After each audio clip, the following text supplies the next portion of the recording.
Hi everyone, and welcome to the third Network of Multipliers webinar. We'll be talking and presenting the Green Deal Call projects, their progress, success stories, and an interactive Q&A session so that you can ask any questions that you may have of these success stories and of the project coordinators or people communicating with the projects at the moment. My name is Matthew Collins, and I will be presenting this alongside Beatriz Mayor and the project coordinators. I'm part of the Green Deal Project Support Office, which we will introduce in a second. Could I have the next slide, please? Thank you. So this is the agenda for today. We'll just start off with a welcome introduction from myself. We will then go on to an update on the latest activities and highlights with Beatriz Mayor. The large chunk of the session will then be the success stories from the Green Deal Call projects. We have 12 different projects here, and they will be introducing themselves and a recent success story from each of their projects. We will then move on to a Q&A session where you will be given the chance to ask any questions you may have, and then we will close and pass around a feedback link just so we can get your feedback on how you think the session went. Can the next slide, please? So there is just a few housekeeping rules. It's just good to know that this event will be recorded, and this recording will be then sent around after the event. We'd like, because of this, it would be good if you could keep your microphone muted unless you've been told to put it on, and just keep your camera off, again, unless otherwise stated. Please use the chat to react, comment, and ask questions as we go on. In the Q&A session, we'll do something slightly different, where we'll also say you can put your hand up with the functionality, but yeah, use the chat as you can. And if you have any technical issues, then please email us so that we can try and get you sorted and get you joined to the webinar. And that email address is support@greendealprojects.eu. Can we go on to the next slide, please? So we're going to start off with a brief introduction to the Green Deal Project Support Office and the Network of Multipliers. Next slide, please. So the Green Deal Project Support Office is a project operated for the DG-RTD by Icarus and Ricardo. Myself and Beatriz are from Ricardo. And the, sorry, my screen just went strange. And the main objective of this, or the mission of this project, is to maximize the impact of 73 projects funded under the Green Deal Call.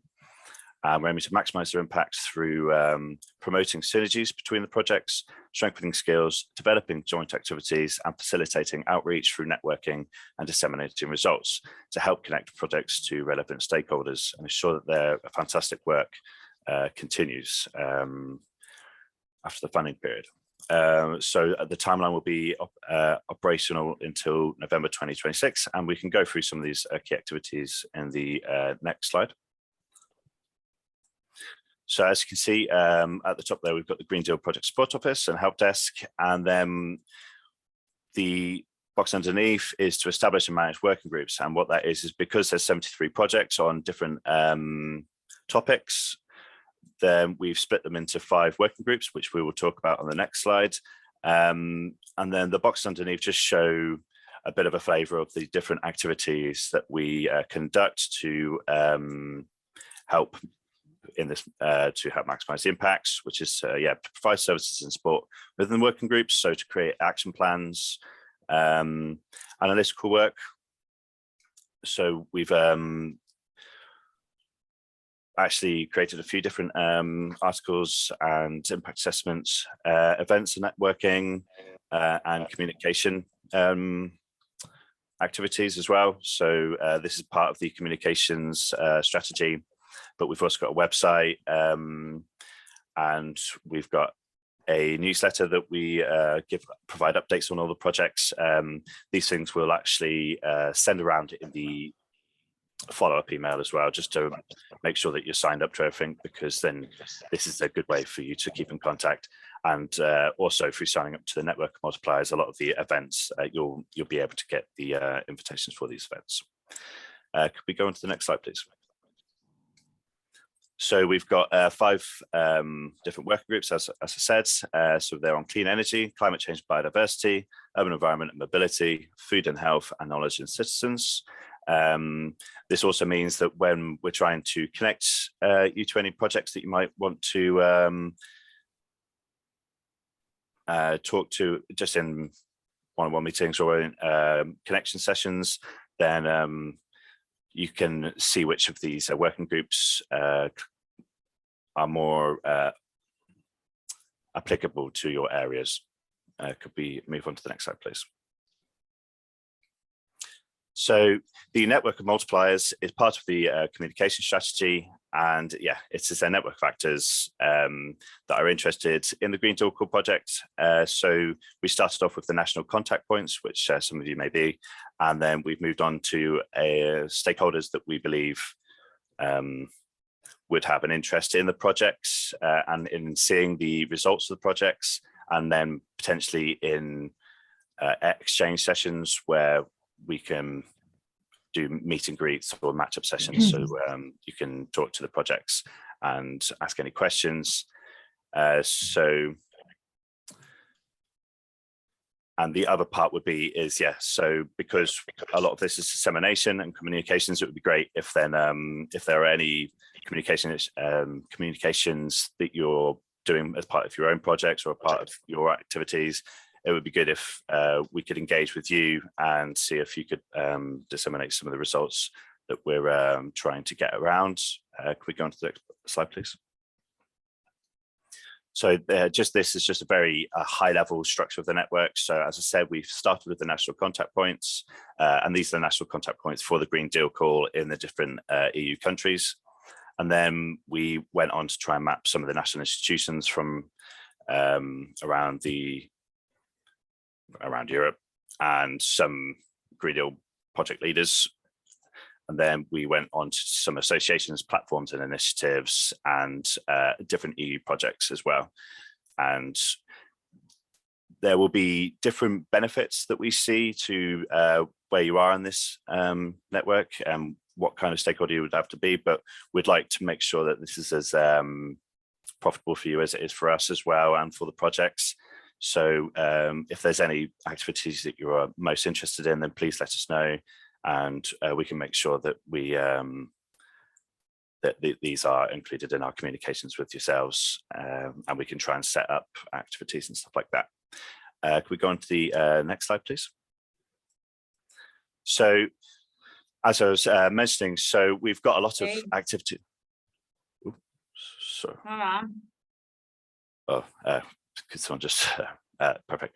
So we've got a lot of different activities as part of the Green Deal Support Office, and so some of these have been, we've had like 6 webinars on citizen science, mission for climate adaptation, skills, food and technology, and 2 for the Network of Multipliers.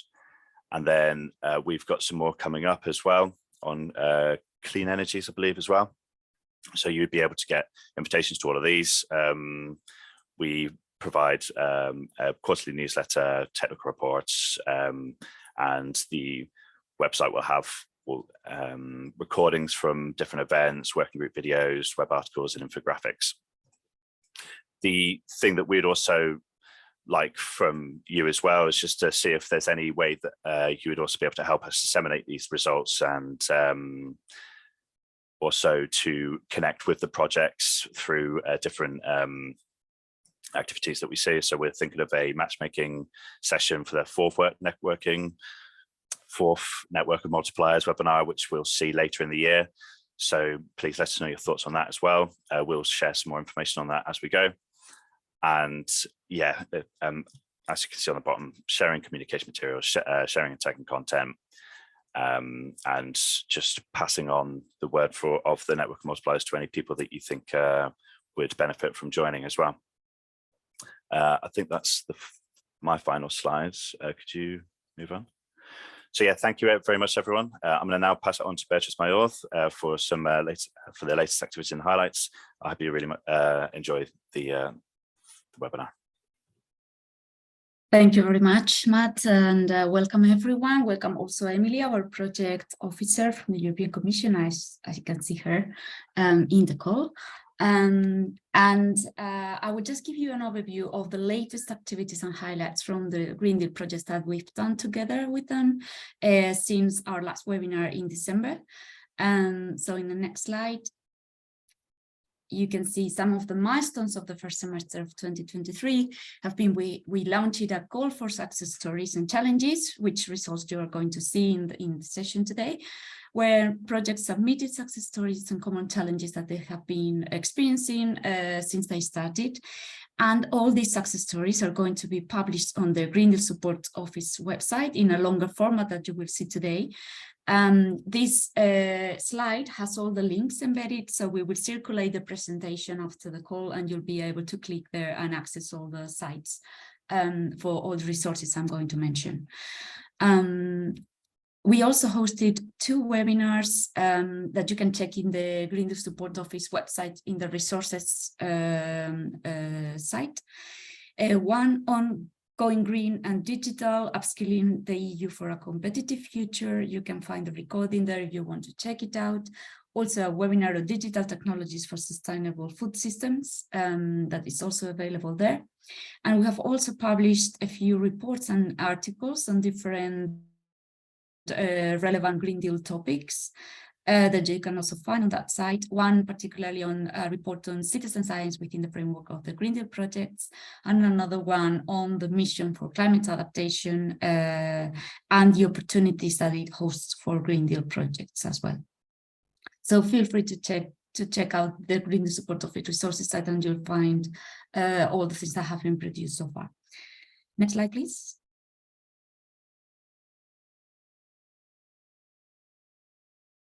A second milestone that we had is we conducted the 3rd round of working group meetings. Our projects are meeting twice per year in working group meetings by these working groups that Matt presented before. And during the 3rd one, they were able to develop and update their action plan. This plan is a list of actions that they want to conduct together. We could hear some presentations of the project success stories, some of which you're going to hear now after my presentation. They were also mapping some common challenges that they're envisioning and discussing together potential ways of solving them and sharing experiences on this. They also discussed their potential participation and organization of joint events. And as a result, there were a couple of events by a subset of projects organized during the Green Week. And they are also going to organize two side events as part of the European Week of Regions and Cities.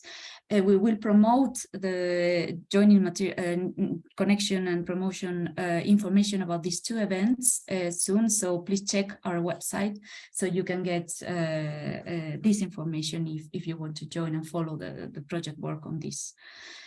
In the next slide, our third milestone was a board of coordinators meeting that we hosted for the first time physically, where all the projects were invited to join in Brussels. Most of them did come, and they had the chance to network between themselves and discuss things in person, which is always nicer, with another group joining and interacting online as well. And we had 4 breakout groups where projects were able to discuss a few topics. I'm just going to give a flavor of some of the highlights that we got from these discussions that were very interesting. If you click, thank you. First breakout group was on challenges to policy recommendations, and the projects could kind of conclude that they needed to agree on methodologies in order to be able to feed back into policy, and that's a challenge that they need to work together. Also, that they are facing challenges to access the relevant EU actors and policy developments in order to coordinate common messages that they can send. So this is something that the Green Deal Support Office will try to help them with. and also on which are the best formats and practices to provide policy feedback. So what format can we use to better reach our policymakers and pass on our messages? So these were questions that they will be working on over the course of the project. If you click again, a second breakout group was on mapping case studies. Obviously, most of our projects have 4 or 5 case studies, and it's a challenge to see how to coordinate all these efforts. So the first thing that they were discussing is the challenges to coordinate with case study partners. Sometimes it's difficult within the consortium to actually follow up with what these partners who lead the case studies are doing, how to harmonize what they do. And this is something that they can try to work together to face as a common issue. Also, what information to prioritize when developing a map of case studies. So they were asking, or exploring the possibility of the Green Deal Support Office developing a map of all the case studies that are part of these projects, but what information would be important to put into that map and helpful for the projects, but also for the stakeholders, that where they can go and say, okay, which projects are working in my regions, how can I maybe help them, or what I can expect to be asked by these different projects depending on their topics. And finally, the value of the synergies, joint consultations and activities. So how can the projects coordinate a bit when they are working on the same region to reduce stakeholder fatigue and avoid stakeholders like governments being approached by many different projects in many different processes. Next slide, please. And another click. Our third breakout group was on effective communication, and some of the challenges that came up were how to reach different types of audiences and contact efficiently these audiences. This network of multipliers is a very good example. We have different types of stakeholders. Some are platforms, some are associations, some are national contact points.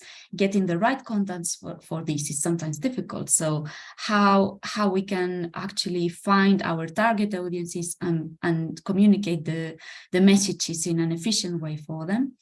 This is something we are all working on. How to avoid overloading information. We are aware that all stakeholders are invited and have an offer of lots of webinars, information sessions. So how can we make our communications relevant and have a good visibility for them.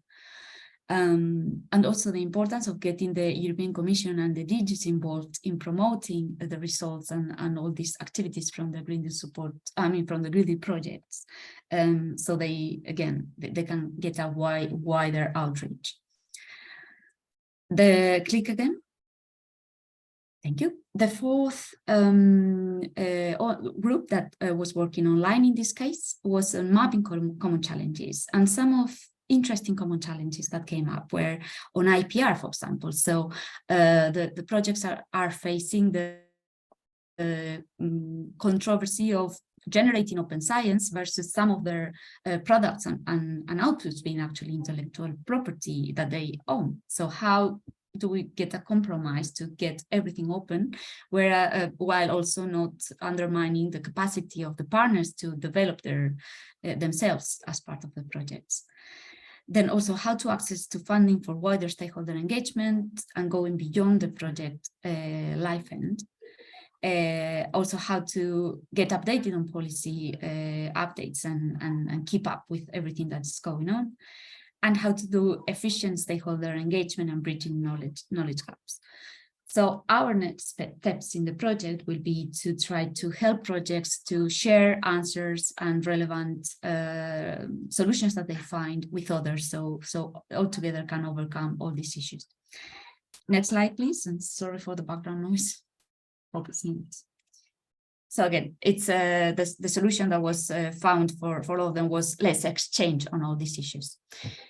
Then finally, in this intervention from myself, I just want to let you know about upcoming activities that will be happening after the summer and you will be able to follow. So first of all, the Network of Multipliers are going to put together a quarterly communication where we will email to all of those who register to the network a calendar of activities, events, and upcoming registration, so you can know with time all the things that are going on, and you can register. We are also going to publish 6 working group videos that will be online on the website. So if you go to the website very soon, you'll be able to watch them. You're very welcome to do it, because it has a very nice summary of the working groups and the projects within them. Also, some new reports and articles that are going to be published would be one on clean energies, another one on health, that you will be able to access through the Green Support Resources site. On the website, you can have a registration link to the Green Deal Support Office newsletter. This newsletter makes thematic publications on different topics, topic of the month, and relevant information. We also gather highlights from the projects that are published there, so you're very welcome to register, and you'll be able to access this information. And finally, in autumn, we will also host a webinar on clean energies. The invitation will be promoted and sent in due time, but have an eye on it, because we are expecting it to be very aligned with all the relevant discussions that have been happening in June during the Clean Energy Month. So with this, and with no more delay, I'll give way to the next session of the webinar, which is the most important ones. Just give the word to our projects to tell you about their success stories and all the work they've been doing. So if we go to the next slide. Our first set of success stories come from the Climate Change and Biodiversity Working Group, and I will give the word to Lois, and sorry if my pronunciation of the name is not very good, to present her success stories from Waterlands. Yeah, hi everyone. My name's Leisha, so I'm from Erin Innovation, and we manage Work Package 7 in Waterlands, so that's the communications, dissemination and knowledge transfer. So today I'll talk about our success story, which is new perspectives on restoration through art, and it's about the Waterlands Artistic Engagement Residency. Can we go to the next slide, please? Thanks.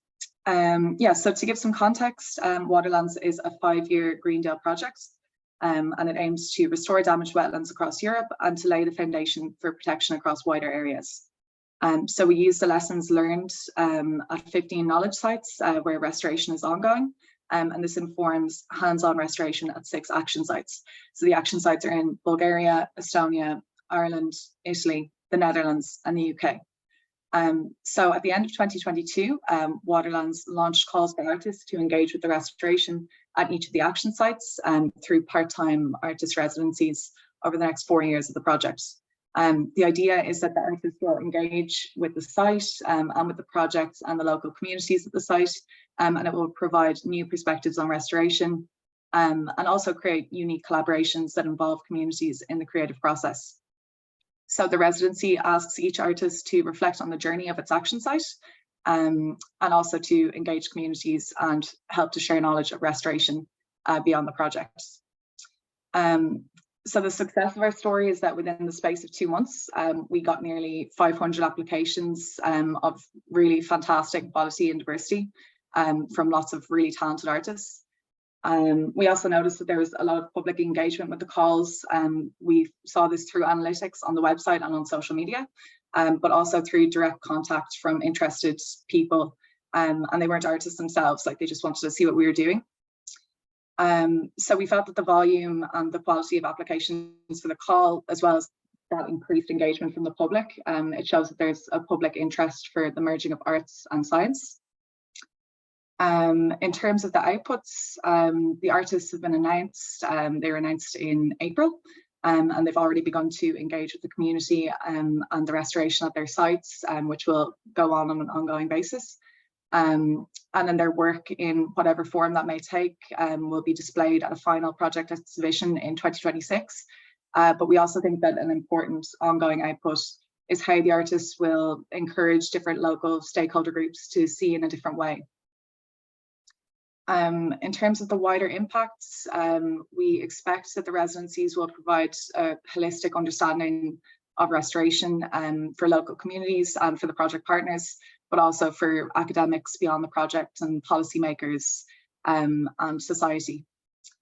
And also by connecting the artists in the different countries with restoration and with one another, we're hoping to create a lasting creative network with artists that are involved in shaping restoration that will continue beyond the life of the project as well. In terms of the lessons that we learned, we found that to drive engagement, to get engagement from artists at the local sites, we published the briefs and advertised them in each of the country's local languages. And also on the Waterlands website, we have a local languages section, so they were published there. And we also involved the local partners at each of the action sites. So they were involved from the beginning, but also throughout the selection process. And they were supported by the team in UCD who were managing the task with an external artistic expert. And that allowed for a kind of fair selection process that was also grounded in the local context. So the artists were selected based on their previous work and their engagement with communities and their kind of description of the artistic process and their plans for the residency. But we also considered the feasibility of their proposal and the different locations and their proposed timelines. And they were also selected to ensure that there's a continuity and complementarity across the network of artists. So all of their work kind of complements one another and it's not the same. So yeah, we feel that the success story demonstrates the public appetite that exists for art and science collaborations, and we hope that it will serve as a positive example for other research and restoration projects, and we'd like to see similar initiatives. Thanks. Thank you very much, Liesje. Next slide, please. And we'll give way to Christine Liang from the City Clean project to present her success story. Hi, everyone. My name is Christine. I work at the Helmholtz Center for Environmental Research, which is one of the partners of the City Clean project. And just to give you an overview of the project and what we aim to do, the aim is to use emerging data sources such as space-based Copernicus data, airborne Earth observation data, and in situ collected data like citizen science to feed into a high resolution weather model for city climate services. And you can go to the next slide because there's some interesting visuals as a background as I explain what we do in the project. So as an example of a service, a simulation model outputs from the weather model could provide valuable insights for climate adaptation. And you've probably heard a lot in the news, recent, record hot temperatures being recorded, and you don't even need to watch the news, you can feel it yourself probably. So there really is the need for early detection for adaptation. For example, using city climate services, users from city administration can explore how land surface temperature in a city changes when urban characteristics are modified. So as an example, what would happen to the land surface temperature if there was more green space instead of concrete parking lots? The Ultra HD weather model that underpins many of the services stands out from existing technology that we currently have, not only because of its ultra high resolution, as the name suggests, but also urban use suitability. So that's suitability in a high heterogeneity environment and near real-time simulation. So that brings us to our recent success story, which is the early prototype development of key CityClim technical components. So this is a success because, as I mentioned, the technology we're aiming for here is quite unique and not currently available. So these developments serve as proof of concept, basically, for the CityClim City Administration Services and CityClim Citizen Climate Knowledge Services. So in other words, it shows that it works. So in March, we submitted 12 deliverables associated with the early prototypes, and that includes the early prototype for a functioning advanced urban weather model and spaceborne data processors to feed that model. That allowed the rollout of platforms for testing. And actually just last week, we were able to demo the Ultra HD model and city administration service platform at our midterm review. So another major component was establishing the central cloud platform, or basically like a data warehouse. And it seems like a simple thing, but this means that the acquired data can now be stored and used, including citizen science data. So as a result, citizen engagement was able to begin and is currently in progress. For example, in Luxembourg, there was a call to the public via an RTL Luxembourg TV and radio segment, as well as news articles, to help with the placement of newly installed weather stations. And this was estimated that over 1 million people were reached. In Karlsruhe, we have a citizen science campaign using mobile climate sensors on bikes, which is pretty cool. The campaign also appeared on TV and radio and has been really hugely popular, so popular that we actually don't have enough sensors to give to everyone that's interested. In Valencia and Thessaloniki, the city administration are also in the process of releasing similar data collection campaigns working with the public. So yeah, very exciting things happening in our pilot cities. And if you're interested, you can follow the CityClim social media for any updates. The project is really driven by these 4 pilot cities, you know, as you can hear, addressing diverse cultural and climatic regions in Europe. So in terms of lessons learned, besides the technical side of things, we really want to stress how important it is to think about effective communication. So for example, being able to effectively communicate in the language of the citizens of the pilot city, because not everyone can understand English. So just to wrap things up, the success that we've achieved, the early prototype milestone, means that the city climate services for city administration and citizens are on track to be rolled out in the pilot cities. And citizen engagement and citizen science activities were able to begin, promoting awareness and inspiring climate action. Thank you. Thank you, Christine, and thank you both for keeping in time for the 5 minutes. Just if we can move to the next slide, I'll give way to Lovorko, and just to say that I will say if when you have 1 minute left, if anyone is standing a bit more, so we can have time for everyone. So Lovorko, all yours. Okay, thank you, Beatrice. Hello, everyone. My name is Lovorko Maric. I am the dissemination manager for the Silvanos project. Silvanos deals with the development of the integrated technological and information platform for wildfire management, and we'll focus here on the 2 successful implementation of pilots and execution of live citizen engagement campaigns. We can go to the next slide. So the Silvanos platform just briefly focuses on the platform consists of various user products, state-of-the-art technology components that are integrated into one cloud-based platform, from drones, ground robots, fire sensors, fire broadcast models, augmented reality, virtual reality training for firefighters, and so on.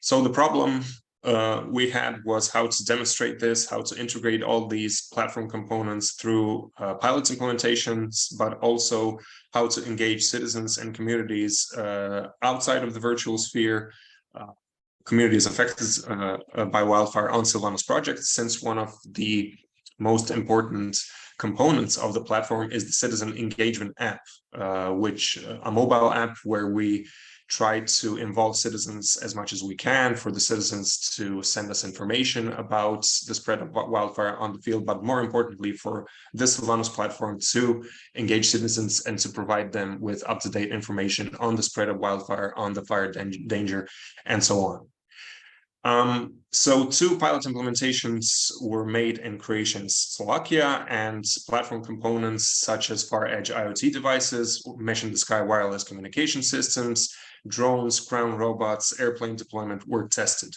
Along with that, we had a citizen engagement exhibition and campaign in the city of Rijeka, Croatia. So for example, for the Croatian pilots, we had 10 days before pilot's implementation, we had a poster exhibition opening in Rijeka, which is the closest city to the pilot site. It is a city with 130,000 inhabitants. So on the central street of Rijeka, the poster exhibition was opened by the mayor of Rijeka and by the Croatian chief firefighting commander, which shows the support of the local administration. 10 posters were displayed, both in Croatian and English. And after that, the pilot was implemented on a site very close to the exhibition, where these platform components were validated. Fire sensors were installed, a mesh in the sky wireless communication system was provided and tested, which facilitated the wireless communication between the drones, between the robots, and so on a remote area where wireless communication may not be so ideal. As far as impacts go, there is a rough estimate and a conservative estimate that 6,000 citizens were directly introduced to the Sylvanus project through this exhibition, since this was on a main central street. But of course, this is a conservative estimate because we didn't include all the citizens that walk through the street and look at the posters. But even more importantly, there was an accompanied TV coverage on regional and national TV, both in Croatia and Slovakia, since Slovakia had a similar citizen engagement campaign to coincide with their pilots. So we had news coverage not only in Croatia and Slovakia, but also in France, since French reporters came to take a look at the Slovak pilot. As far as the pilot's implementation go, the real-time collection of data was efficient, and the components were for the first time tested for the Sylvanus platform. The lessons learned, so we need further validation of these components as the data was tested. And in the next trial period, with the following pilots, we have 12 pilots in 11 countries. We will also focus on this integration and test the platform itself. While citizen engagement, while we on the one side, we have a very vibrant citizen engagement campaign. You can check our social media accounts on LinkedIn and Twitter, where we post every 2 weeks posters on tips and advices for citizens in the fight against extreme wildfire. We also need to have these live citizen engagement campaigns to provide the citizens with as much input as possible, local communities affected by wildfire, to achieve this kind of interaction that we are now facilitating with these campaigns, with this TV, radio, and news coverage in various countries. And we will continue on because we have 10 pilots to go. And so we hope to have a lot of people introduced with this project and with their impacts. I don't know if we have some more pictures to show, or no, finally I had to embed them for consistency, but no worries, you'll be able to see them in the full version of the success stories on the website. Everyone can check all the pictures. Excellent. So for consistency purposes, these are the photos from the pilot's implementation, and in the extended slide, you can also see the local administration officials, the mayor of Rijeka, opening the poster exhibition, which was one of the most important dissemination events we had this year. And the pilots and the exhibition took place in April of this year, to have a bit of more context. So thank you very much. And for any questions, I'm here in the Q&A session. Thank you very much, Volko. Next slide, please. And we give way to the last one on the biodiversity group, which is localized. So Jordi. Hi. Thanks for introducing me. I'm Jordi Pascual from IREC, which is the Institute for Research in Energy in Catalonia. And we are partners from Localized Project, which is a 4 years project that was started more or less 20 months ago, and in which we are addressing how to decarbonize the building park by implementing smart solutions to, again, try to decarbonize, not the building park, sorry, the municipalities or up to NAT3 regions. So what we are just doing is developing a platform, which is coming from another existing platform, which is called EUCalc. And this EUCalc platform was at national level. We are trying to downscale it at NAT3 regional level, again, just to provide all the information for the key stakeholders in how to reach the 2030-2050 goals about the decarbonization of the whole economy. So next, please. Okay, so in the framework of this process, one of the main goals is just to reach the target stakeholders. That one of them, in our case, are the public representatives. I mean, public local authorities, public supramunicipal authorities, and try to engage them by using the same language that they are using. So that would mean not only the language, also the instruments that they used to use. So we are focusing in the SDGs targets compliance, but also in the instrument about the CCAPs, which is this covenant of major instruments. And for both cases, try to provide all the information that they requested to address all these both instruments. So the problem here is that at one side for the SDGs targets, these targets are quite clear at national level, but when you don't scale at NUTS3 level, municipality level, from the literature review, a lot of different adaptations has been made by several municipalities. So one of the main problems is just try to provide about currents in how to downscale at this level. And at the other side, the other problem is that both instruments are quite useful for municipalities on NUTS3 level authorities, but they used to fill in both or to attend both instruments in a separate way. So they spend a lot of time and a lot of money just trying to do this exercise in both cases. And this results in a huge amount of required resources, but also in a lack of monitoring of these instruments. So what we have been done until now, it's just made an analysis in which are the most common indicators that could be used for both. So we set a group of up to 100 unique KPIs, which we call SOIs, that are able to, at the same time, answer both instruments. I mean, at the same time, these KPIs are able to answer the targets from the SDGs and also the main elements from the covenant of mayors CCAPs reporting templates. So that would mean that with this 100, more or less 100 key performance indicators, we are being able to, again, answer these targets, but also the BEI, the RVA, and the energy poverty templates provided by the covenant of mayors. So this process is still ongoing. We just defined it and introduced it last December, the first set of KPIs. Right now we are fine-tuning the final list, and probably in September we will provide a final version of this KPIs list, because we have to ensure also how all this information that mostly it's available on national level and sometimes at NUTS2 level, we can downscale it at NUTS3 level. So we are using different proxies. Also considering that at the end of the day, the final outcome of the project, which will be a platform, will be a bidirectionality platform. That will mean that we will provide all this information to the end user, but also the end user will be able to modify some of these figures and just adapt to their case, and then just run again the models to have their pathways adapted to their cases. So in any case, 30 seconds. Okay. We just developed this 100 unique KPIs, and we expect that these ones will really save human and technical resources and will for sure support the monitoring for assessment, which is one of the problems that all these instruments they have right now, and for sure harmonize all this information just to be able to benchmark with your equivalent municipalities equivalent NUTS3 level. So I think this is the most relevant that I would like to emphasize from this process. Thanks. Thank you very much. Next slide. Fantastic work from all the projects. Now we are moving into the food working group, and we will have the Neo Giant project. Maria Celeiro presenting. Yeah, thank you.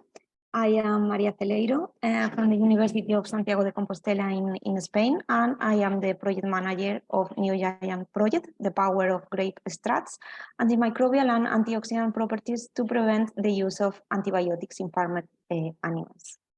Next slide, please. Thank you. This success story, that is New Giant project, started when we realized that agri-food byproducts such as grape marc represents a source of bioactive compounds that can be used as an alternative to conventional antibiotics to fight against antimicrobial resistance in animal diseases in poultry, cattle, swine, and aquaculture, with the final goal of reducing human antimicrobial resistance. New Giant offers an innovative solution based on the known potent natural antimicrobial and antioxidant activities of grape marc extracts due to their arsenal of phytochemicals. These extracts are obtained in a sustainable way that we have been patented, and they are being used as functional extracts for the production of eubiotic feed, treatment products, and semen extenders. Besides, these extracts offer a cost-efficient, sustainable, and circular solution for the wineries and wine sector, where the raw material that we employ, which is grape marc, is accumulated without any kind of revaluation, being in most cases incinerated. So we are revalorizing agri-food waste. Among the main impacts of New Giant highlights improving the overall sustainability of food systems, as well as their resilience, providing sufficient, safe, nutritious, healthy, and affordable food for all. Besides, decreasing the dependency on antimicrobials that will allow a reduction in European sales of classical antibiotics for farmed animals and aquaculture. Therefore, the main lessons of New Giant involve the possibility of revalorizing agri-food byproducts by a sustainable way, developing a circular value chain in the agri-food sector, in this case, in particular in the wine sector, improving One Health. It means balancing and optimizing people health, animal health, and environment, and as final goal, decreasing antimicrobial resistance. I would like to highlight also that this project finished in 2025, so we are in the first 18 months, and the most important results related with in vivo trials after application of products developed with our extracts will be tested in next month. So in further meetings, probably we will show more in vivo results. So thank you for your attention. Thank you very much, Maria. Next slide, please. We've got the second from the food group, which is from School for Change. So Ilsa, all yours. Thank you, Beatrix. Good morning, everyone. My name is Ilsa Phillips. I work at IFOAM Organics Europe, and we're one of the involved partners in the School Food for Change project. This is a Horizon 2020 project that started a year and a half ago, so we're in our second year now. And this is a project that tries to use schools as catalysts for food system change. And today I would like to share a success story of on-site coaching and capacity building workshops for School for Change cities and schools. Next slide, please. So the context, the School Food for Change project has three main pillars, of which one of them is the whole school food approach.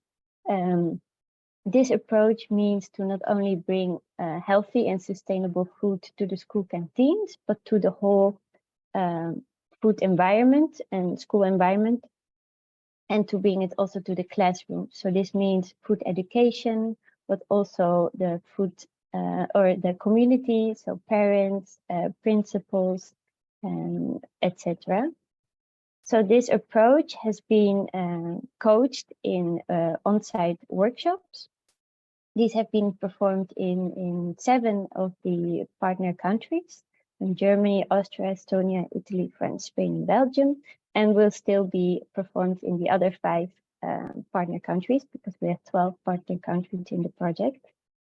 These on-site workshops were a very special occasion where many persons within the school system, or the school food system, if you would like to say, came together.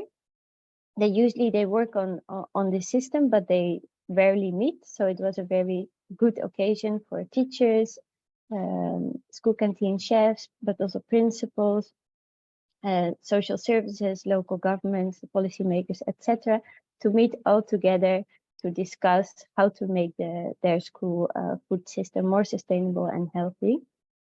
And for example, in the city of Lyon in France, almost 70 participants joined this coaching workshop, and it was very fruitful exchange for everyone. So the impact is that, I said, a large number of different stakeholders with different interests or different roles gathered to discuss the future of their school food system. And also the foundation was laid to roll out the different activities that are expected within this approach, to develop them in the different schools in the different cities. And also it was very much mentioned that the cities felt really supported, because it's a quite holistic, big approach, or a big task to talk about. So they felt really supported with these on-site coachings by School Food for Change partners. And it resulted in really concrete thinking and productive discussions how to go forward in the different cities. And we are looking forward to the other 5 on-site coaching in the coming months. And thank you very much. Thank you very much, Ilsa. Next slide, please. And we give the floor to Fuensanta Monzó from the Agro to Circular project. Hello, everyone. Well, my name is Fuensanta Monzó. I am the coordinator of Agro to Circular.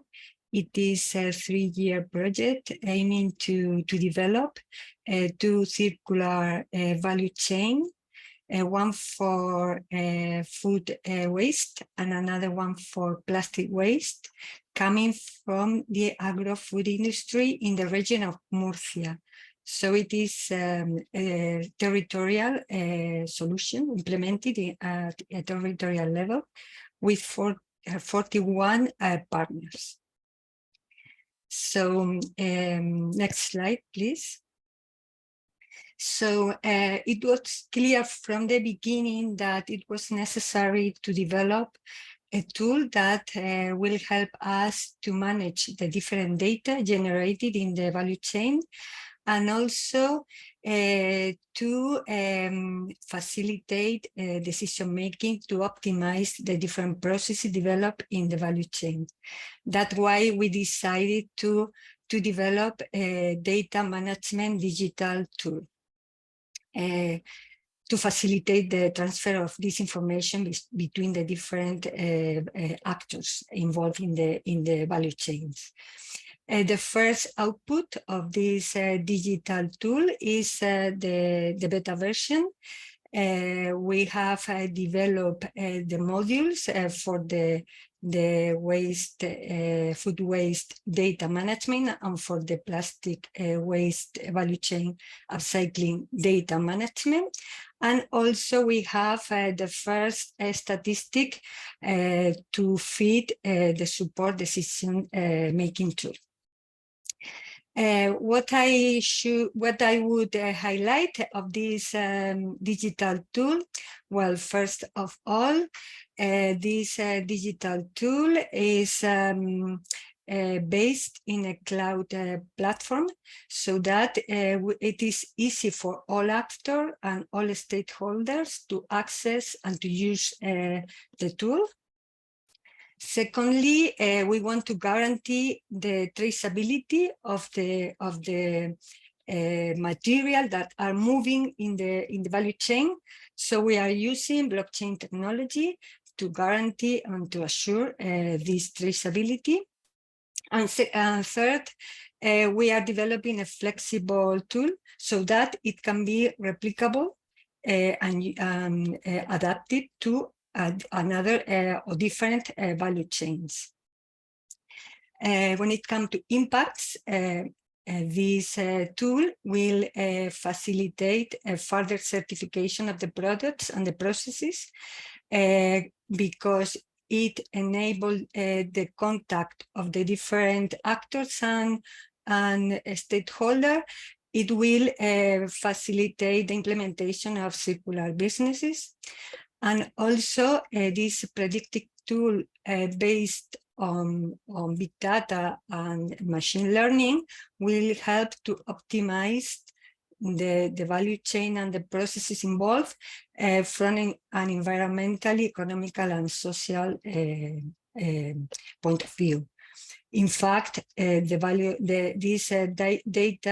predictive tool is being developed in close collaboration with the life cycle assessment, social assessment, and cost assessment. And finally, lessons learned. First, we think that these kind of digital tools are indispensable for connecting the value chain and the different steps of the value chain. And we've seen that technical solutions are available to develop this kind of digital tools, but the main obstacle is involving the different stakeholders and actors. So that's the most difficult task in the development of these kind of digital platforms. And thank you for your attention. Thank you very much, Vincent. And the stakeholder engagement comes up again as one of the most difficult issues. So thank you very much for sharing. Next slide, and we'll give way to the Sisters project. So Carolina Peñalba. Thank you very much.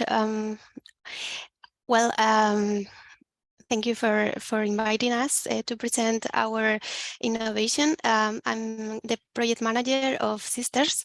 I'm working at IT Technology Center, which is the coordinator of this project that aims to find innovative solutions to 5 points on the food value chain. So in this presentation, I will present the innovation related with primary producers. That is a short-chain platform called Reunio. Next slide, please. The problem that we saw in this point of the production stage was that we observed that many of the food that is produced of fruits and vegetables are discarded because of the because they are not compliant with the standards. So this is one of the main problem that we saw at this specific point of the food value chain. So our aim is to produce an app and a platform that is low tech, low price, and ready to use, a solution to help these fruit and vegetables producers to sell directly at the lowest price. So at this point in our work package, we have developed this short-chain platform that was developed until month 16. And this platform has been tested and also has been test by 2 producers. So it's the task to 1.2, that is the case study and demonstration.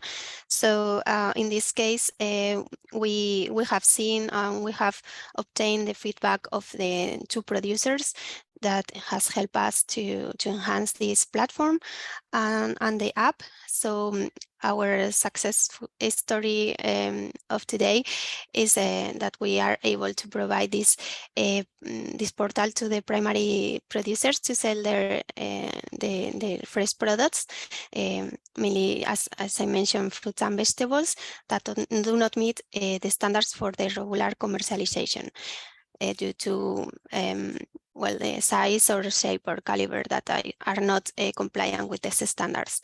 So at this point, we want to enlarge our producer list, because we wanted to have at least 100 producers involved in our platform that will be involved along these next months, and also replicate in different European countries. We have our KPI of 5 countries, so we are working on that right now. Our aim is to diminish the common food losses in agriculture, to enable the farmer to can monetize their efforts in their work, and can and that they will be able to earn more money because of these products that cannot be sold in another way, to promote the circular bioeconomy and savings also, of course, for the consumers, because these products will be cheaper and with the same quality that the rest of the products. And the lesson learned is that we have had to spend a high amount of resources to find an end users to test the platform. So we are now enhancing the stakeholders engagement plan. And as I mentioned, we want to reach at least 5 European countries. So in the next months, we are working on this point. So this is all what I wanted to talk about this Reunion platform today. Thank you very much for your attention. Thank you very much, Carolina.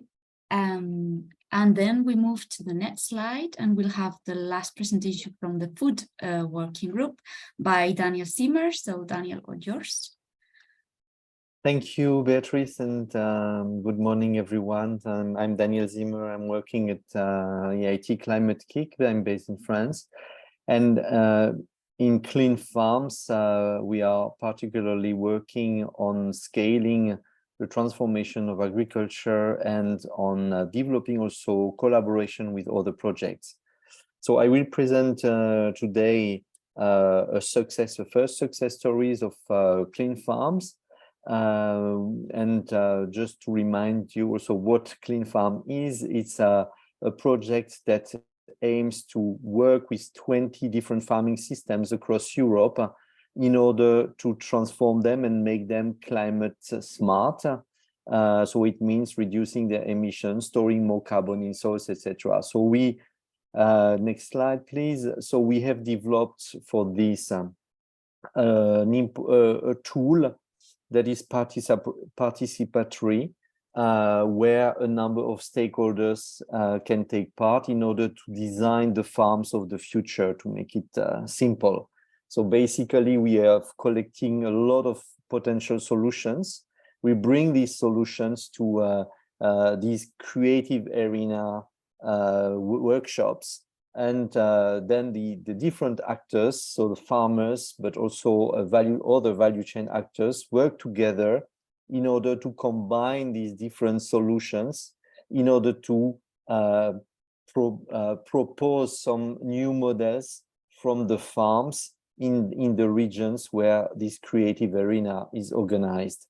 So the first success story relates to the first creative arena. We will do this in all 20 farming systems across Europe, and it was organized in Europe by Chagask, which is the leading agriculture organization of Ireland. So we organized, in fact, 4 workshops in total, and they gathered 35 farmers, advisors, researchers, and industry actors of the dairy sector in Ireland, which is one of the most difficult sectors to transform. So we designed, using, of course, existing tools, but we redesigned and tailored these tools to having a sort of role-playing activities to allow people to also take roles of other actors to progressively come up with a number of integrated solutions for the transformation of these farms. So why is this a success story? It's because we are at the same time working with the Irish government in order to transform the entire agri-food system sector in Ireland, because at the moment there is very little progress in the carbon emissions of agriculture in Ireland, and the government is very preoccupied and has asked Climate Kick to come up with a proposal to transform, or at least several proposals to transform the entire food system in Ireland. And so we use very much this creative arena to bring in also the Ministry of Agriculture of Ireland to the meeting, and to take part also, and to see what is the local dynamics that can be implemented. As a result, we are now preparing a flagship program with the government on the dairy sector, but also on the beef sector and many other issues in order to be transformative in Ireland. So the lessons learned is that we have now a good first experience of these creative arenas, and we have learned how to mix different stakeholders to create a number of tools that are that help in these role-playing activities in order to generate engagement and interactions of these stakeholders for the transformation of agriculture. Thank you for your attention. Thank you very much, Daniel. So we move now to the next slide, and we give way to the Knowledge and Citizens Working Group, starting with the Green Send project that will be presented by Pilar Orero. Hello, good morning. Thank you for inviting us. Yes, I am Pilar Orero. I am 64 years of age. I have gray hair, I have round glasses, and I am sitting in my study. Yes, this is an audio description for people who cannot see the screen right now. And as you can guess, this is a project about education. Next slide. The idea is that we engage all citizens in Europe, and that means children, but also means people with disabilities, people who cannot read for whatever reason, into the whole revolution, if you want, of the green future. The way we are doing this is a 3-year project. The way we're doing this is that by drafting a competence graph of knowledge. The final idea really is to have like a driving license, that we have a driving license, well, a green living license. And the idea is that all citizens in Europe, and mainly children, but also adults, who in fact we created this mess, we are aware of the issues and how to somehow impact and reduce and leverage the problems. What we are doing is trying to draft the skills that they should be integrated in any school in Europe at primary and secondary education as a subject. No, sorry, this is not true. Not as a subject, as skills that could be applied across all subjects. How are we doing that? Well, first of all, we gathered from the literature what are the skills that they've been recommended up to now. And then we are testing these skills against some demonstrators to understand if this is true or not true. Because one thing is the theory that people can write about, and the other thing is what children think about this. So it is both top-down and bottom-up, the methodology. We are addressing, we have as part of the project some schools, primary schools across Europe, but we're also trying to reach other participants that are not children, and that is, I don't know, adolescents or grown-ups and grandparents, that sort of age gaps as well. How are we achieving this? And that to me is the success story.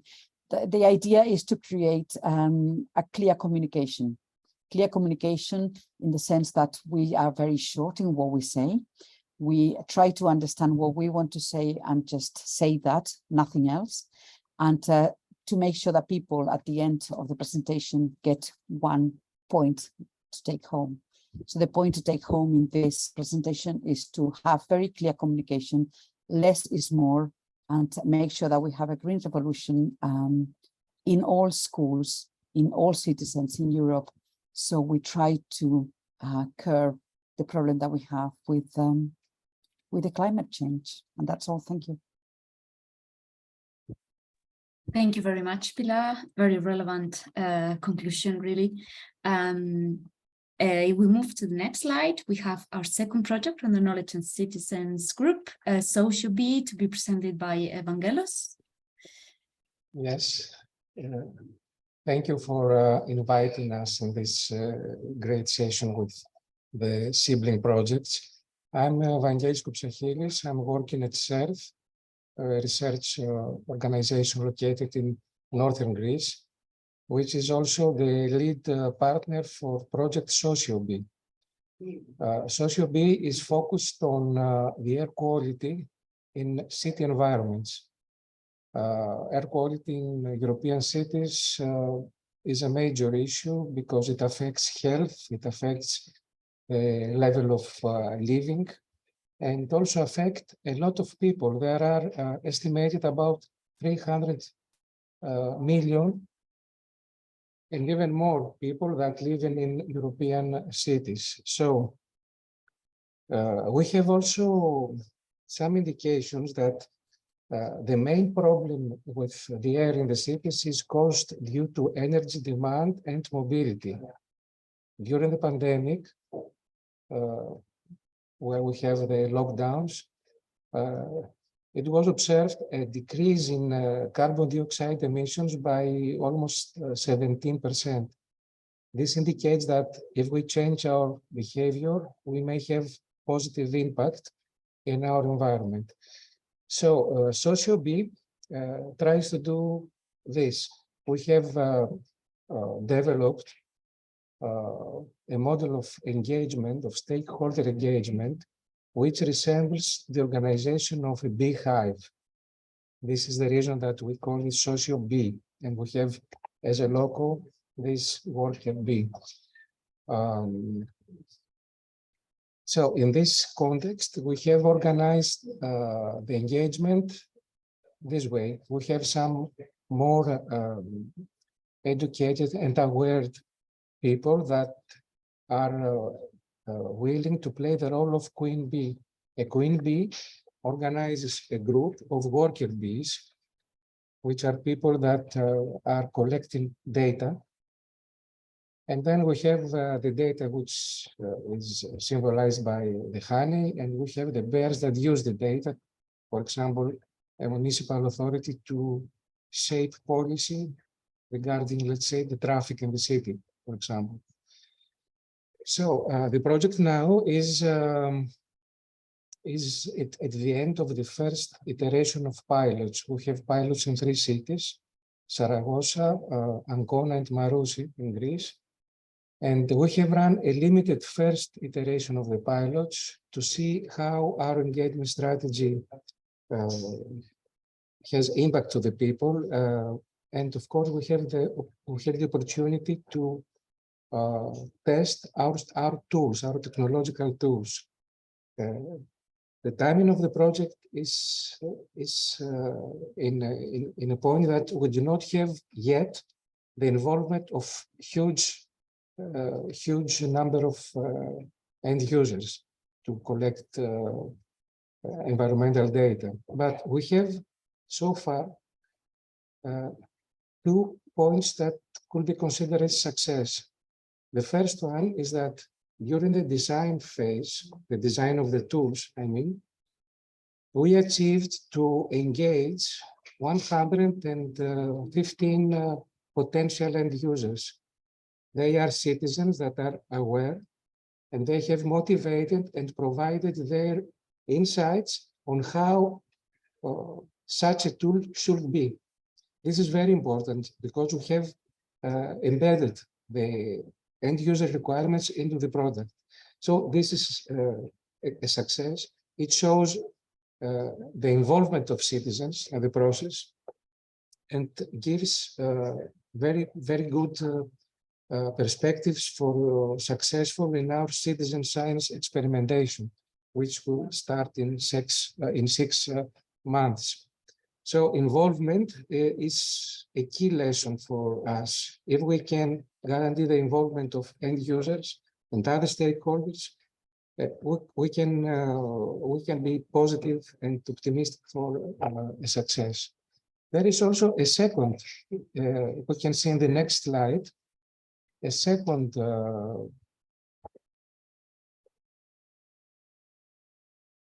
I had two more slides.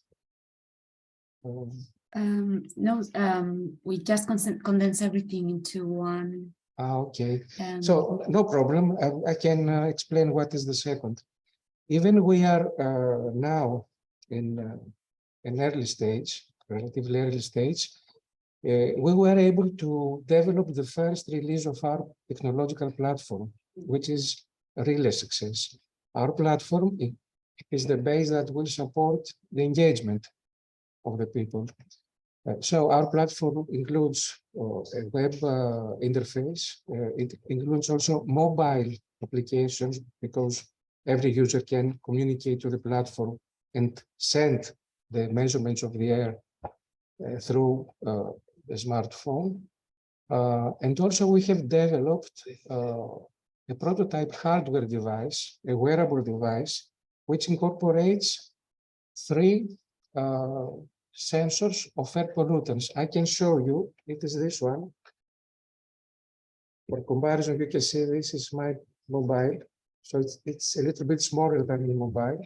It is developed by the consortium, and in this device there are 3 sensors for carbon dioxides, NOx, and PM 2.5. There is also a Wi-Fi interface allowing to communicate with smartphone.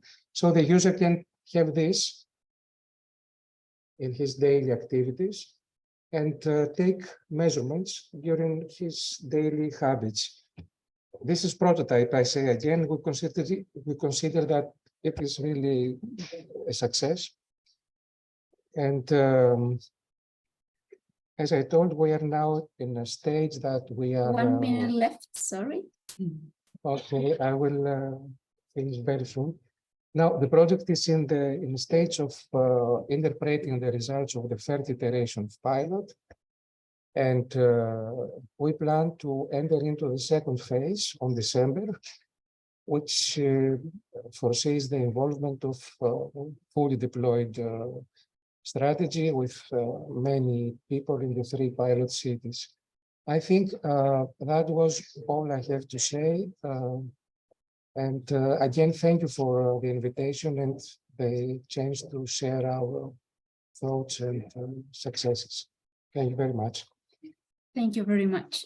And we move to the next and final presentation from our clean energies success story. Last but not least, of course. So Oriane, please go ahead. Okay, so hello everyone. I'm Oriane Olivier from Euroquality, and we're Energica partners. So Energica is a project gathering 28 partners from Africa and Europe to work on energy access and sustainable energy development.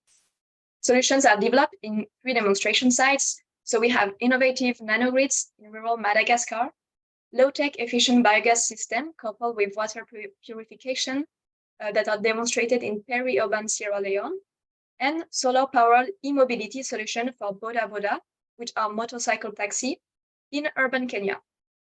Energica aims to find solutions adapted to the technical and socioeconomic context of each site. The project's methodology relies on local stakeholders and their input to ensure that each solution is tailored to the needs of the local population. So can we go to the next slide? So I will talk today about Freetown in Sierra Leone. It is an urban area with a population of around 1.2 million inhabitants. The city faces the dual problem of inefficient waste collection and treatment services and inadequate electricity supplies. The electrification rates are at 36% with the national grid, and the estimated amount of waste in the whole metropolitan area is 742 tons a day, with 84% of it being biodegradable waste from residential and vegetable markets. With Energica, the aim is to develop a biogas digester that will produce electricity to improve the city's power supply and fertilizers to ensure food security. The digester will be fed from the organic waste of the city. But in order to implement this solution, we need to tackle the problem of poor waste management and raise awareness of better practices and the digitalization of the waste sector. The Freetown Waste Transformers manage a behavioral change campaign to make sure that people and specialized stakeholders manage waste accordingly, which can later be used for the biodigester. They led many activities, including a radio talk show about waste management called the Sanitation Hour. They also engaged with regulators and public sector partners on the need to digitalize the waste management sector. They got the support of the Freetown City Council and the Freetown Metropolitan Police. What's more, they held training workshops with the Waste Collection Management Association, and they raised awareness among the local communities by presenting their app, the Dirty Box app.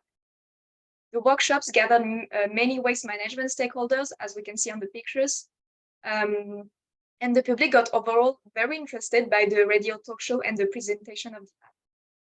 The Freetown Waste Transformers raised awareness successfully of issues linked to poor waste management and the solution provided by the digitalization of the waste management sector. The action pointed out the interest of the public for the digitalization of the waste sector and prepared the ground for the installation of the biogas digester solution, which is the next step in this demonstration site. What we have learned is that the public is interested in better waste management and energy access practices, which is very encouraging for the deployment of the biogas digester solution. We also noticed that it is possible to raise awareness successfully when the right audience is targeted by the right means. So that's all for me. Thank you for listening. Thank you very much, Oriane. And well, it's been a fantastic selection and of information from all of the projects. I really want to thank all of the presenters to stick to their 5 minutes, which is a challenge when you have so much to say. So thank you very much. And I know it's a lot of information to digest, but still we would like to allow for 10-15 minutes of questions for all of you to either by adding to the chat or raising your hands to give your questions. So I hand over to Matt, who will moderate our question and answer session. Thank you very much, Beatrice. Yeah, again, thank you very much to all of the projects. It's always very fascinating to hear. Now's the chance to ask any questions that you might have had whilst you're going through them. Julia, could you actually go to the agenda slides? Because yeah, there were 12 different projects there, and it might be hard to remember some of them at the beginning if you haven't noted anything down. So just to go through them again, we had the Waterlands New Perspectives on Restoration Through Art, the Waterlands Artistic Engagement Residency, the CityClim, early prototype development of CityClim Central Cloud Platform and data processes. We had the Sylvanus Integrated Technological and Information Platform for Wildfire Management, localized super KPIs to face local SDGs and CCAPs, the Neo Giant, the Power of Grape Extracts, School Food for Change, success story of on-site coaching and capacity building workshops, the Sisters, the Regenio short chain platform, the AgroCircular data integration system, and the Climb Farms, the creative arena on dairy farming in Ireland, Green Scent, knowledge as a service, / widening participation, Socio Beef, 115 citizens from 3 European cities contributing in the design process, and then the Energica, which was the Freetown Waste performers. So I'm now going to go to the chat because I see that some people have put something in already. And I would also employ, if you would like to put your hand up, you can use the reactions button at the bottom of Zoom for any people that are more used to Teams. So yes, the website is already online. Beatrice has answered that one. Okay, so then we have one from Rita, which was, how does your work with the network of multipliers connect with the same tasks from the project? So we can talk about that one after. I'll probably go for the project based ones first, and then we can talk more about the network of multipliers. So we have a question from Pooja Manani. I don't know if you'd like to ask it yourself, but the question is, to projects developing platforms, how are they looking at data curation?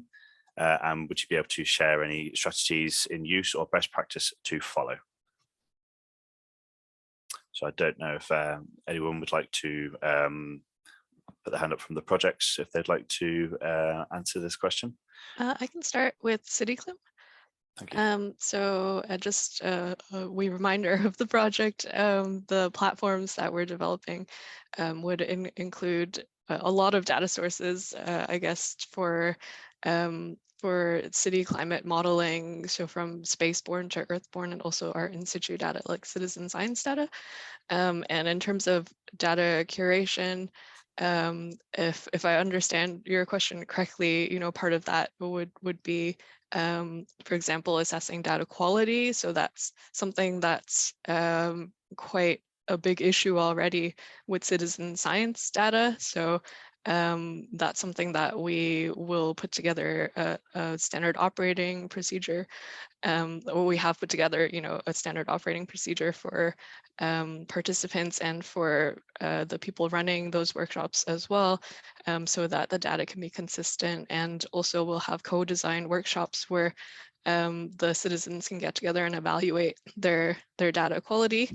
And as well, something, I guess a lesson that we've learned from this whole experience is the consent of data collection is quite rigorous and tedious experience, but quite essential as well. So to maybe if legal teams from your organization can be involved, it really helps. So it really helped us to have somebody with that legal knowledge and expertise when we were drafting those consent documents.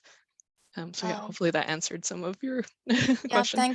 Thank you, Christine. I mean, yeah, so from data curation, I had the question that since the project is for a limited duration and we do not want to lose this data, and this data must be, available even after the project is over, then how do you kind of organize this data and how this data is available even after the project is over, so that, it could be used subsequently? So do you have any strategies or best practices that you intend to follow in the project?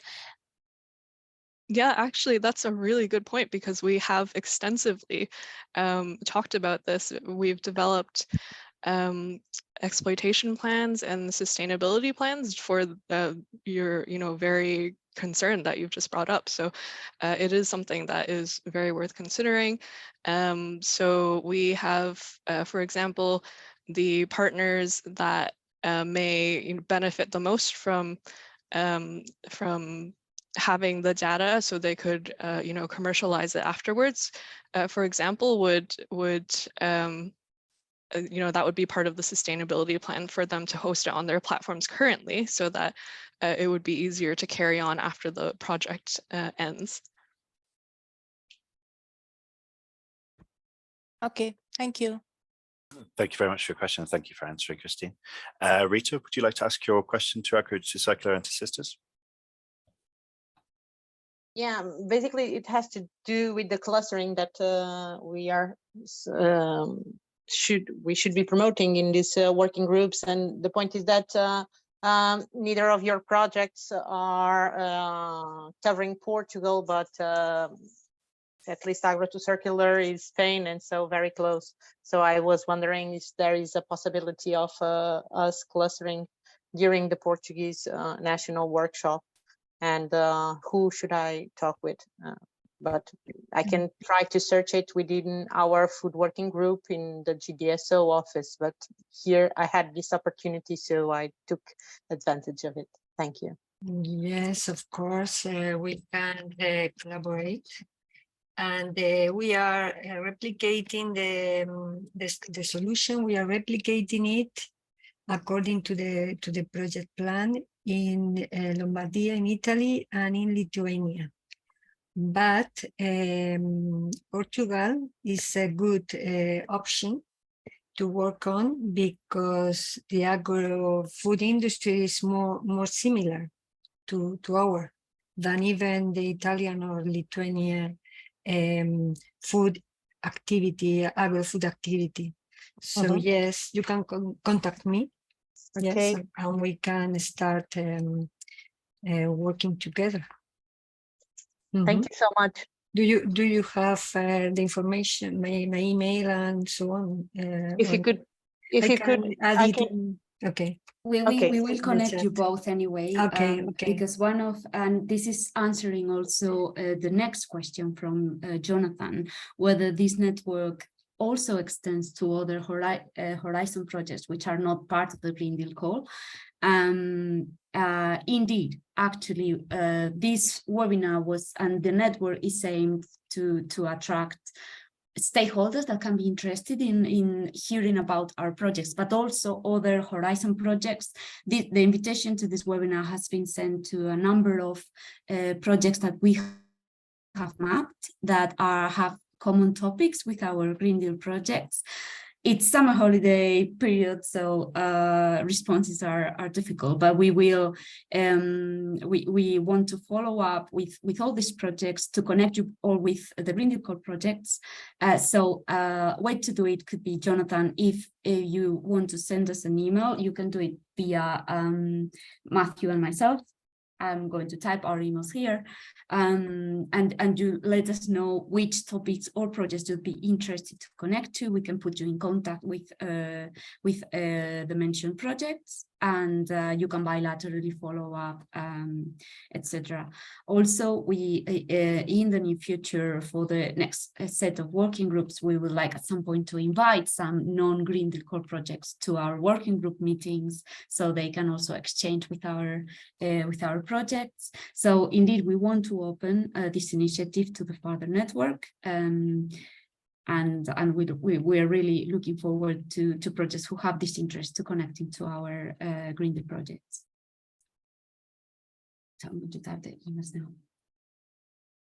Thank you very much, Petrus. Are there any more questions for the projects and success stories? I see we've got one from Daniel Zimmer, which is on the GDSO, which again, we'll just leave that just in case there are any more projects, any more questions to the projects. I'll just wait briefly. If you'd like to just put your hand up, you can do that as well via the reactions, or just type on the chat. But it doesn't look like there are any more as of yet. Matthew, yes, I had a quick question to Sylvanus. I wanted to understand whether the approach was to deal with forest wildfire prevention, or was it also in the case of a wildfire how to react? So is it really the prevention or more the emergency issues that are addressed by the project? Yes, thank you for the question. It is all-encompassing. So we're developing the platform through 3 different stages. So the first stage is preparedness and prevention. The second stage is detection and response. And the third stage is restoration and adaptation. So we go through the whole wildfire management cycle, focusing on the environmental factors, on the human factors, and on technology development. So we go from educational aspects what I have been explaining for the promotional and educational campaigns in this preparedness and prevention stage. And then we go also to detection and response stage. And these pilots that I was describing briefly are mostly based on the detection and on the response where the technology is being deployed. And we also focus on biodiversity restoration and adaptation and on policy recommendation. So it's a highly ambitious project which encompasses all of these topics.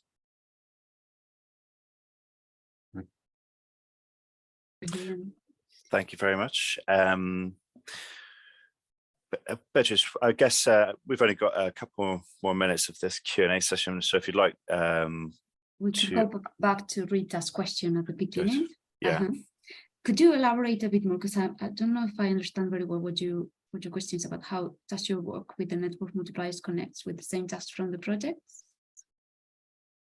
The point is that at least in PESNU, which is the project I'm working on, we have on our work package also the same goals of connecting and interacting and taking the best out of the clustering with the European agencies and platforms. And so one difficulty that we had is how to best interact with them, since we are only one project and they have their agendas and all that. So with some, we managed mainly to collect information about their trainings, about their webinars, so that we could help our partners. But in reality, we are struggling with the interaction, because we are just a small project, and even if and when we do a webinar, it's difficult to get players aboard. And so on one hand, I think that it's much more suitable to have you, the supporting office, to do it, because you are gathering all the sister projects and sometimes even complementary projects from other working groups. But on the other hand, I still think that we should do it, or at least contribute to that, because it's part of our plan of work. So I was wondering how to better manage it. That's very, very interesting. So I think we can possibly take it separate, the discussion, but also raise it openly to other projects, because there might be other projects who have the same task of doing these connections, and we could work all together to see how we can do it. I guess the quick first thought to my mind is the support office can serve as a multiplier of any messages and initiatives that each individual project wants to launch, and of any webinar you want to advertise, and try to maximize the visibility of those. So we make it as a chain. We maximize, but you still at the individual level prepare all the work that you need to prepare. Still, we could think together and brainstorm together, and all comments from the audience in this case are also very welcome on how we can indeed overcome the barrier that we are finding ourselves as well, of engaging with all these institutions and agencies, which sometimes the contact details that we can find are just a generic email on their websites that does not reply to any emails. So we're also facing this issue of how to really engage with these stakeholders that we'd like to reach to. So yeah, thanks for raising, and we can maybe just raise this issue to discuss with all the projects. So any other comments or anything that anyone else would like to make by raising their hands before we share the feedback survey and wrap the meeting up? Sorry, I just wanted to ask if any of the projects, if other projects are dealing with standardization, interaction with standardization. Yes, within Sylvanus, we're also working on the analysis of technical and operational standards to harmonize the platform with the available technical and operational standards. Yeah. And also yes, yeah, and also yes in Green Cent. Okay. And Social B has also standardization activities. on the quality of collected data. Okay, Yes. thank you so much. So then what we'll do is we'll also connect you, 4 of you who have mentioned that was Vincent, Socio B Silvanus, and AgroCircular. Yes. Circular, and Pesnu, which is Rita. Mhm. So we will New connect- Giant also work with New that. Giant. Great.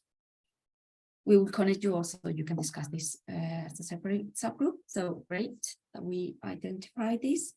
And well, then I think we can leave it here. We're going to paste in the chat our feedback survey. It's a very short one, but it will be really helpful for us if you can provide us some feedback on how you found this webinar, especially for those participants who are not part of the Green Deal project. Hope the link is accessible. It is, yeah.